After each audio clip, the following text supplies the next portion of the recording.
Hello guys, Robert Battle One here, coming at you with a new Yu-Gi-Oh video in a different room as normal.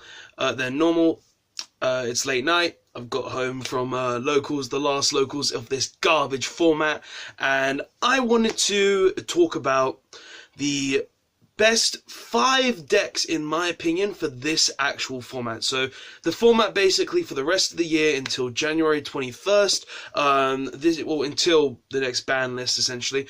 But the format that we are going to, that will have Summon Sorceress in, that will have all sorts of shenanigans in, and I don't think we're actually getting another set until the 29th, when we get the sneak peek for Savage Strike. We might be getting a Duelist pack between now and then, the one with like the Harpy stuff in and stuff, but as far as I'm concerned, these will be the best decks no matter what we get between now and then. So I have chosen 5 decks. I do want to express now, though, that I feel like this format is going to be more of a triangle format, where there's 3 specific decks that will continuously do better and better and better.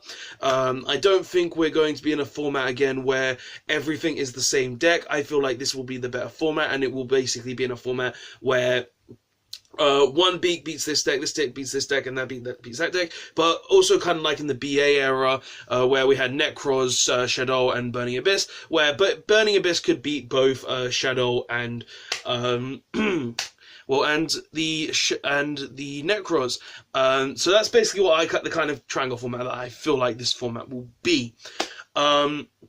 But yeah, so let's get into what I personally feel like the top 5 decks are, my basic meta discussion for this format, and give you my thoughts and opinions on where the format is going, because I actually feel like this format will be going down this direction, because, well, it's Yu-Gi-Oh! It's very easy to predict at times, and I just feel like these will be the most represented decks. So, without further ado, let's get into it, starting off with the deck that I think will be 5th best in this format, and that deck is Roingo Boingo Turbo, number 86, Heroic Champion Rongomniad. Now, this is obviously a deck that is called like the Dark Warrior deck, Dark Danger decks, just anything to do with dark monsters. And basically what this deck does, for those out there who may not know, it essentially focuses on summoning Rongomniac, this dirty guy, who has the effect that says if you have 5 materials on him, you can nuke the board. If you have 4, your opponent cannot summon monsters in any way, shape, or form. They can still set them, but they cannot summon them. Also, this card is unaffected by all effects in general, so it would be very similar to something like Masterpiece or anything along those lines. Now, why do I feel like this is going to be the best deck? They've lost one Malicious and they've lost an Armageddonite. Why would this be the best deck? Well, let's be honest here. This deck, even though it's lost 2 Armageddonite and 1 Malicious, the deck can still do what it already used to do. Plus, we've got to take into consideration that we're getting Summon Sorceress this format, where Summon Sorceress will just be able to boost this deck's potential even more. And I can see this deck being able to get into all these combos very easily still as well, seeing as the deck still has access to cards like Dark Grapha, cards like Vion to get 1 Mally in the grave to then continue to go on those plays, a Soul Day to essentially be able to still summon an Armageddonite from the deck to get into any dark monsters you need. Plus, the deck can still utilize dangers such as Mothman, Chupacabra, Jackalope, and Tsuchunoko to essentially get into Gossip Shadow as well, and essentially go into your 5 material Rongomniac, which will be able to essentially prevent your opponent from special summoning or summoning in any way, shape, or form. And with Summon Sorceress as well, the deck just gains that little extra kick along the line that says, oh, I do this, I go further. And seeing as Rongomniac and Gossip Shadow are both monsters that only need 2+ effect monsters, or 2+ of the monsters of their level, so, being Rongomniac needing Warrior monsters, Gossip Shadow only needing monsters in general, I will just back that up real quick just to be sure, because I have my laptop here with the list. Yes, it is just 2+ level 3 monsters, that you are still able to essentially generate a ton of advantage anyway, especially seeing as you can also play Mountain Butter Spy, to essentially, if you normal summon, special summon from hand, that's 2 level 4s. You can play the Dark Grapher, which will allow you to send a Dark Phantom Knight to the graveyard to essentially use Cloak. Cloak can get boots, special summon Cloak from hand. You can utilize also cards such as the Shadow Brigade, which will special summon itself as a monster, because of its a trap card that can summon itself as a monster, and the deck is just still very consistent to be able to get into this area. So that's basically why I feel like this deck will be the 5th best deck. So Rongo Boingo Turbo is definitely still going to be a very good deck, and it will still be a very powerful deck in the format, even though it is not in the top 3, the triangle format that I did say. I still feel like this deck will have the potential and the power to be one of the best decks. But let's go on to number 4 now. So number 4, now this was a one that I actually own, that I mainly put on here because of it's an FTK, but it's an FTK that is actually very consistent. It can happen very easily. Plus, it doesn't just need to FTK to actually play the game. And this FTK is Pendulum FTK. Pendulum FTK being just Pendulum Magicians in general. Even if you're just playing pure Pendulum Magicians without the FTK, I could still see this deck being the 4th best deck, just because it's the deck that could, in general, be able to build a board of negates. With my build, if you ever saw it, you can potentially build 5 negates very easily, being a Decode, Cerberus, FA, and Vortex, and being 5 negates. Tribute off the Vortex or FA for target negates, and then but obviously use Vortex or FA for normal effects to begin with to negate those problems cards. But essentially what this FTK is, which for some of you might not know, is that it's an FTK that involves Summon Sorceress and essentially Gelin Duo. And Gelin Duo is a card that says whenever you take damage, destroy this card. Now, how do you guys think that might rack into an FTK? Well, essentially, what you want to do is you want to make Summon Sorceress with being able to make a Red Eyes, and then you want to make a Beatrice. You make the Beatrice, and then the Beatrice essentially is the fairy monster that you summon Gelin Duo onto your opponent's board. Then you turn the Summon Sorceress and the Gelin and the Beatrice into a. Essentially, you turn it into Agav, the Link 4 that came out in Soul Fusion, and burn your opponent for a small amount of damage. And then, because your opponent took damage, Gelin Duo will attempt to kill itself, but it can't kill itself because of Summon Sorceress summon it with its effects negated. And then Red Eyes would go off burning for 500, attempts to negate, destroy itself again, 500, attempts to destroy itself again, until your opponent is essentially on 0. And because Konami didn't hit any sort of FTK on this list outside of the Danger FTK by banning Firewall, this is going to be one of those consistent FTKs that I could see actually running around, seeing as all you really need to do to incorporate this into your Pendulum Magician deck, and add those 5 negates consistently outside of that, is you just need to play a 3rd Oath Dragon to facilitate another level 6, and you really just need to max out on your level 6 monsters. Plus, all you really need to do to make that is have a way to make Electromite, have a way to get 2 level 7s on the board and 2 level 6s, being that Chronograph is one way, and then you've got stuff like Meteor Burst Dragon to summon a 0 gate from your scale to the board, or a Zhangxi from your scale to the board, to essentially get to the point where you can actually get to the FTK. And seeing as I feel the FTK is actually very consistent, and the deck outside of doing the FTK can still incorporate a ton of negates on board through such as Naruto, FA, Vortex, Jackal King, Decode Talker, the deck is going to be a very powerful deck that can utilize itself to a point where I feel like it will be the 4th best deck in the format. Obviously, Ringo Boingo is a deck that could also potentially beat this, but Magicians can actually go 1st or 2nd, being that you can also OTK with Magicians by making like a Boral Sword, or just being able to make the Dark Rebellion and just go for game from that point. Or if you go 1st, as I said, you make the big negate board. So, being a deck that can go 1st or 2nd very easily, I feel like it is the better deck of these options. So, That's number two. That's number four. I feel like magicians will be very powerful, seeing as they've got an FTK, can go first or second, and just make a big board of negates or OTK you. It's very simple, and I feel like that's one of the big reasons why the deck can actually flourish in this format and do a lot more. All because Summon Sorceress is a degenerate card, I might add. But yeah, so after Pendulum Magicians, in the triangle area that I was talking about, so it's one of the bottom ones, I have Thunder Dragons. Now, I feel very strongly that Thunder Dragons will be the third best deck. Now, I don't feel like it will be the first best deck, because of this deck can actually lose very hard to cards like Danger cards. It can lose to cards used to decks that don't really search and more draw. It loses to decks, and it obviously, if you don't open the optimal hand to essentially build your board, and also seeing as siding in the deck is actually very hard, because having to side out your options that are your extenders or anything along those lines, it can be a very hard option on how you play the deck. And because of that, I feel like the deck is actually not as powerful as these other three, but the deck is still very powerful, because the deck can actually still prevent your opponent from being able to play the game, which is why I'm actually putting at number 3. Seeing as every game, no matter what, no matter how hard you try, 90% of your hands will equal a Colossus, and a Titan.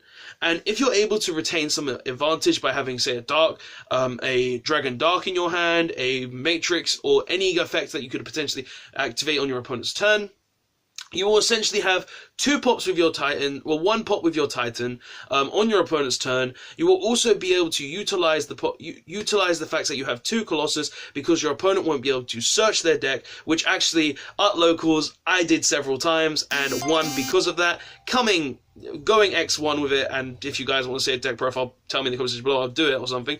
And it's actually very powerful in that regard, seeing as the deck can prevent your opponent from searching, which is one of the key aspects in the game right now, and it also has the ability to destroy your opponent's cards, and is actually very consistent in this area.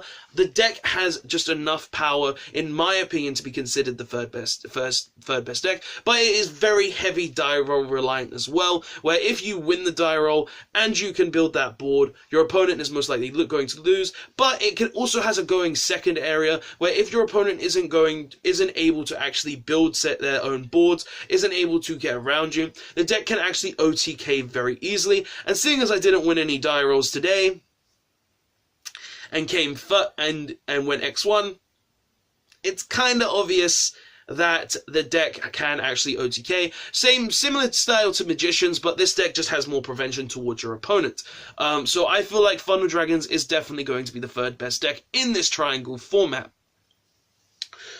But for the second best deck in this format, in my personal opinion, honestly, this deck will be the second best deck in my opinion. It has always had a very high standing. It has always been a very good deck. But this deck, in my opinion, is Sky Striker. Now, Sky Striker, personally, why I feel like they are the second best deck and not the first, is because the deck in this format, I feel there will just be so much to side against Sky Striker, and already so many decks that can stop Sky Striker, such as Thunder Dragons, such as Otto Geist, such as Magicians if they go first, such as even Roingo Boingo. I feel like the deck will not be as powerful as it once was, but seeing as the deck didn't actually get hit on the list, and the deck is actually still up pretty much full power with just missing the 2 drones, the deck is still going to be very, very powerful, and is going to be one of the best decks. Now, obviously, this deck will be able to outpower majority of decks. It will be able to be one of the most powerful decks, seeing as even against Thunder Dragons, if they open the 1 Widow Anchor or a second way to negate both Colossuses, then they are most likely going to win that game. Seeing as the only duel that I actually lost today was against Sky Strikers, and it's because, well, 1, he ashed the right card, and 2,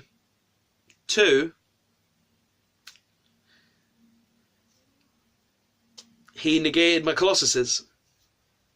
2, he negated my Colossuses. But basically, if a Sky Striker player is able to open the hand where they can negate your Colossuses, but where you can prevent your opponent from playing, and also is able to open a hand where you just can have everything that you potentially need, be it 1 engage, be it 2 engage, be it a Widow Anchor, be it any way to get to your combo pieces, you are most likely going to win.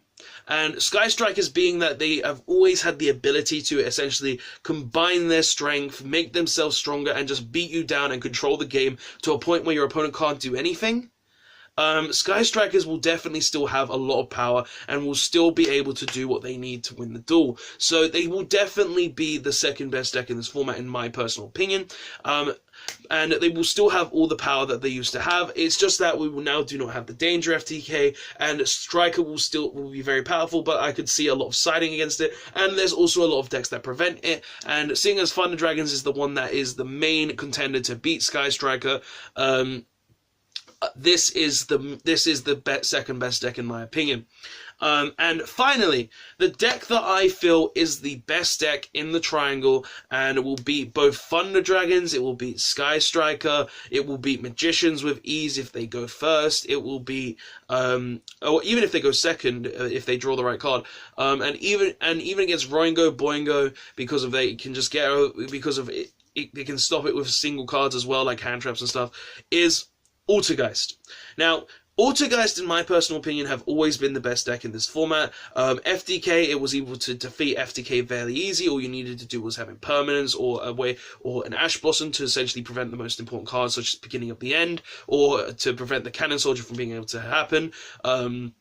The deck just had so much power, being able to just use their trap cards to negate their opponent's stuff. You use Multi-Faker to essentially get any monster from your deck and compulse your opponent's stuff. The deck has just always had so much power in this format that I still personally believe that it is the best deck in the format.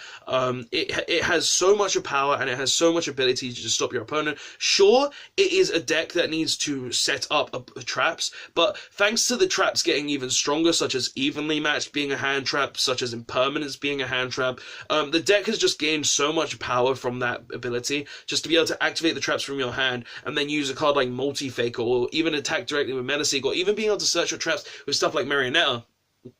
The deck is just so consistent and has a lot of speed to it that a lot of other trap decks don't, that the deck is actually at a point where it is able to contend with every other deck without a problem, without any issues, and is just able to deal with your opponent. And the thing is, against Sky Striker, for instance, the deck can actually outplay that deck very easily without Imperial Order, because all you need to do is, if they don't have the engage, and they attempt to get to engage through something like a Cook Hayate, if I summon Konkuri and negate the Hayate's attack, they get nothing. They get absolutely nothing. They can't do anything with said Hayate, and they can't actually go further. Another thing, for instance, they attempt to use Kagari effect. I use Impermanence, put the Kagari, reveal Faker, summon Faker. You attempt to use multi-roll in the end of main phase. I use Siliquise to return the multi-roll to hand, or I could summon a Konkuri from deck, as I was talking about, and negate said multi-roll so they don't have another card in hand. And there's just so many things that you could actually do to prevent Sky Striker, and even against Thunder Dragons, for instance. Otto Geist don't search whatsoever. Like, the most they search is with Melee Seek, and that's only to get to a Faker. And majority of the time, you'll most likely get to the Faker anyway. And if you have the Melee Seek, you will be able to just attack your opponent directly, send the Colossus to graveyard, or even if they have another one, Impermanence one, then do that, and you'll just be able to get to the Faker, get to the point where you need to win, get to the point where you need to be, and just be able to play around all of your opponent's cards. Plus, it will not matter in any way that what your opponent can do, because of you'll have all your resources. You'll be able to get to your search. You'll be able to get to all the pieces you need. Plus, the deck has a lot of other utilizations as well. The deck can utilize Anti-Spell against Pendulums, or Sky Striker that can use Imperial Order with no trouble whatsoever, negating all those Thunder Dragon Extender cards, such as Thunder Dragon Fusion, Allure of Darkness, Gold Sarcophagus. It can use floodgates such as Rivalry of the Warlords, stopping Striker, Pendulum Magicians, Roingo, Boingo because of Gossip Shadow.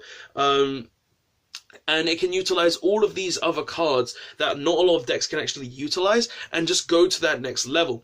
But Honestly, guys, this is the triangle format that I believe. I feel like Otto Geist are the best deck because it's able to beat Striker and Thunder Dragon a lot more than a lot more than Striker will be able to beat itself. To be able to beat Otto Geist and Thunder Dragon. And Thunder Dragon, I feel it is a very good deck, but it has the most power against Sky Striker. But if you're up against Otto Geist, if you don't have every extender in your hand, you're not going to win. And if the Otto Geist player opens cards that say negate, you're not going to be able to win. But that's basically my list. That's what I personally think in this format without Firewall, what I feel like this format is going to become, where Yu-Gi-Oh! Is going, what we're going to have, and how it's going to turn out. But yeah, guys, tell me what you think. Do you think Roingo Boingo is the 5th best deck? Do you think Magicians shouldn't be in the top 5? Do you think we are in another triangle format again?